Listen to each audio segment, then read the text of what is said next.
Greetings, seekers after enlightenment.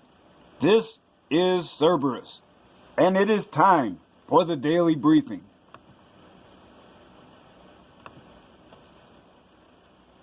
Representative Presley calls for unrest in the streets, targeting GOP officials.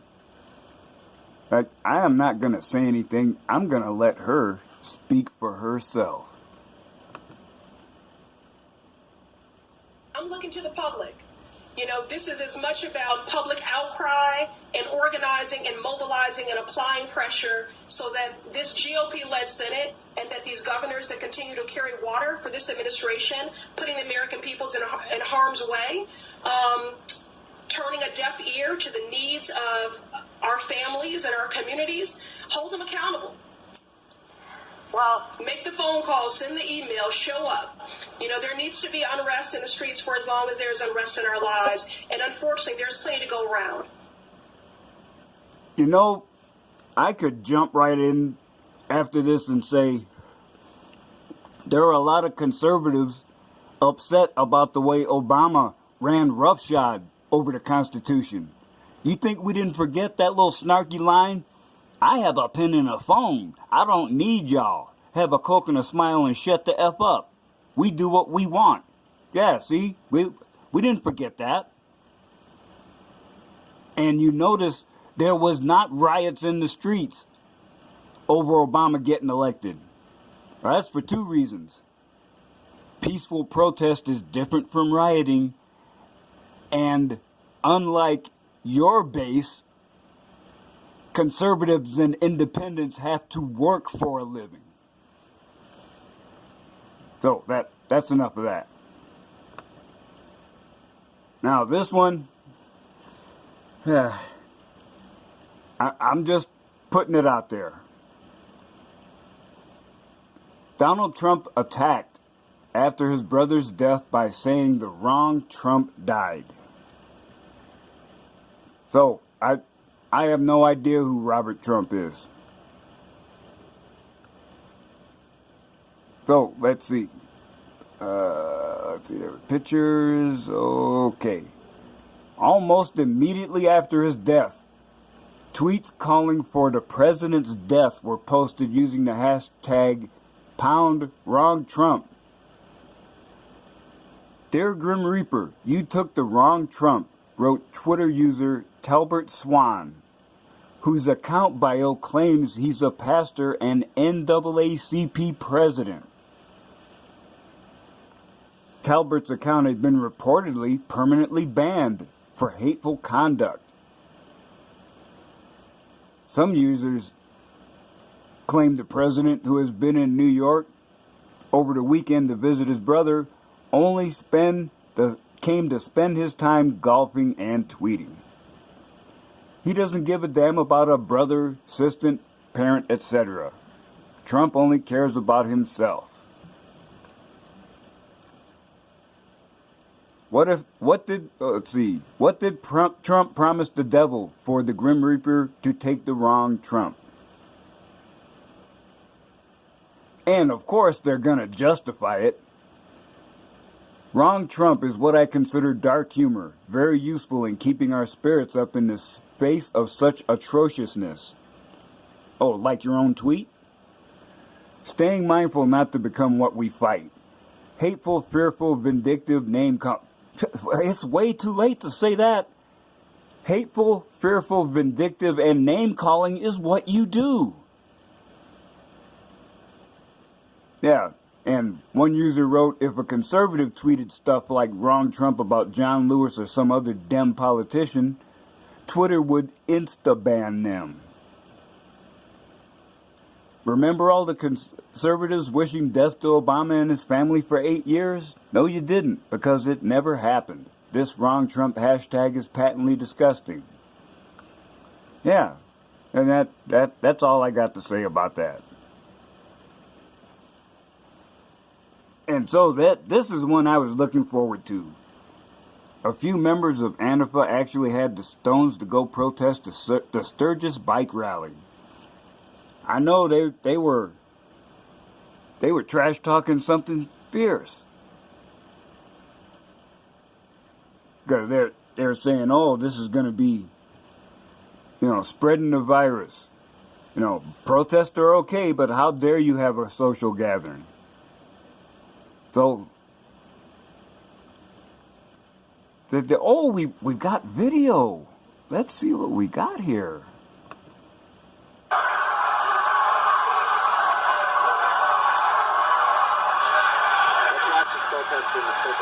Oh, they're taking them down. There they go. They got them down. Look at them all. Must be 10 cops on them. They got their tasers out. Wow.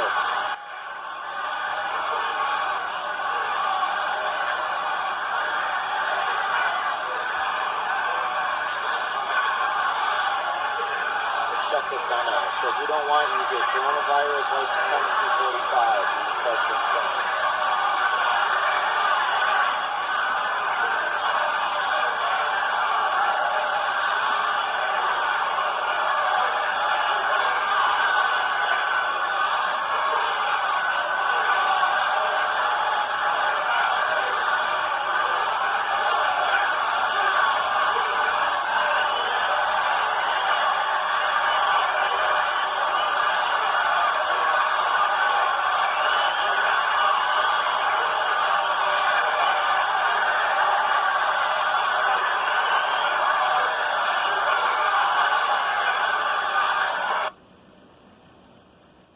Well, now, let's see. The article says a very small group arrived and then, seemingly oblivious to the fact that they were outnumbered at about a 20,000 to 1 ratio, one decided to antagonize the crowds.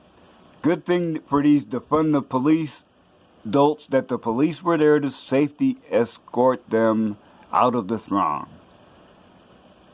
And here's a couple of tweets. Someone whose screen name is Deport All Illegals says, imagine being so hungry or behind on rent so much that you'd be willing to accept a Soros check to play stupid games at Sturgis of all places.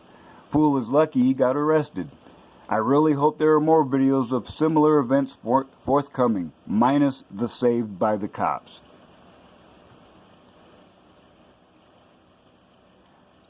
Let's see. And another one, Black Sheep with a Big Mouth says, I almost gotta hand it to them. Homeboys got a set on him. LOL. Where should I go and try and spout my anti-American rhetoric and scream at people and call them Nazis? Oh, I know. A biker rally. LOL.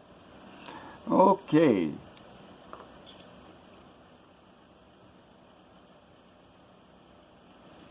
The Dakotas ate Portland, says Unsilent Andy. Since let's see, Irish grandma.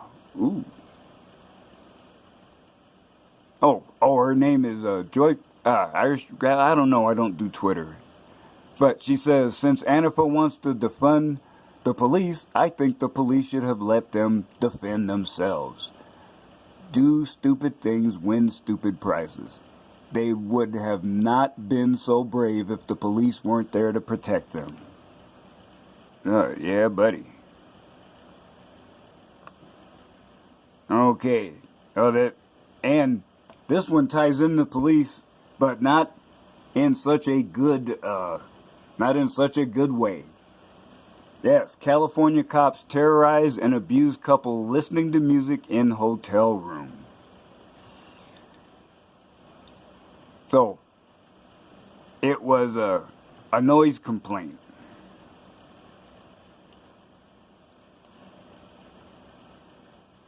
And let's see what we got here.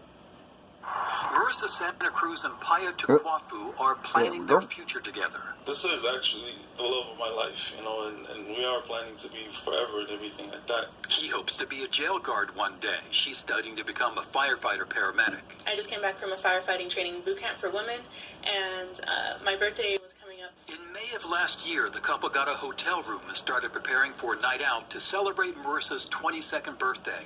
They had music on, but after a noise complaint at 8:45 p.m., they turned it down. San Jose police. Still, the police arrived and told the couple that the hotel would allow them to stay. I talked to them. I said, hey, if they agree to keep it down, there's no more noise complaints for the rest of the night, they agreed to let you stay. Several veteran law enforcement officials tell me that's where it should have ended, but an officer asked for identification, even though there was no indication a crime had been committed. Do you have any ID on you by any chance? What? Just, we came out here, dude. We got ID everybody that we come in contact with. Yeah. The couple argued with the officers, but finally relented, going inside the room to retrieve their identification. I told you this could have gone easy. Exactly. Let's go. Let's get your ID and let's go. The officers call for backup. As 3 more officers and a sergeant arrive, Paya asks for his driver's license back. No, not right now. The officer tells the couple they now have to leave because they slammed the door. The agreement was that you would not violate the policies here. You slammed the door in our face. Are you You said kidding? you wanted the ID, right? Yeah. As Marissa and Paya began to pack, the sergeant told an officer to retrieve a riot gun from the patrol car. I have 40 mil. Yeah. Marissa and Paya aren't packing quickly enough for Sergeant Michael Pina. He urges them to hurry. I'm acting like you f***ing said. What the hell? So stop arguing, start packing, and let's Then go. shut the f*** up and let me pack. Damn. Push up and tase this guy. Marissa hears the order to tase her boyfriend and rushes for the door. Just to put myself between the officers and my boyfriend, my Paya. I didn't want him to be tased because, I mean, he had nothing. I mean, cursing is not breaking any laws. Taser, taser, taser! After Marissa got tased, Paya told me he spotted the riot gun, aimed at her, and reacted. It was just jump on top of her And protect her. and yeah, whatever it is that they're gonna shoot her with, or taser or whatever it was that they were holding, I was planning to take that. Paya got tased by 2 officers at the same time, shot with the riot gun, beaten with batons. Marissa jumped back up, and officers hit her repeatedly with batons and fired the riot gun at her. It shoots foam projectiles. That's one on the floor. Paya tells me this is the mark the riot gun left on him. These are Marissa's contusions from the beating she suffered. God bless that we have video footage and body cameras these days. Attorney Robert Powell has filed this federal civil rights lawsuit on behalf of the couple against the officers and the city of San Jose, saying the police department has a culture of excessive force with either no training whatsoever or inadequate training on the constitutional boundaries of the use of force. The escalation is just so intense. To go from you're talking to them and next thing you're tasing them. In fact, prosecutors declined to press charges in the case, saying the rapid escalation of force and the use of batons, tasers, made this a case that we did not think would result in a conviction at trial. After I called and emailed, the San Jose PD referred me to the newly appointed city attorney, Nora Freeman, who said she won't comment on active litigation. Her office filed this answer, which claims Paya and Marissa were combative and reached for a taser, and that each use of force was an appropriate, reasonable, and constitutionally permissible response to plaintiff's actions under the circumstances. It was brutal. Definitely brutal. I don't think we did anything to deserve the way how we were treated. We need to hold the police accountable for their actions, and we can't let them continue to act like this. Well, I don't think I need to say anything else. So, that is it for today's briefing. Get back to your day and think about what you've seen and heard. Remember, when one teaches, to learn.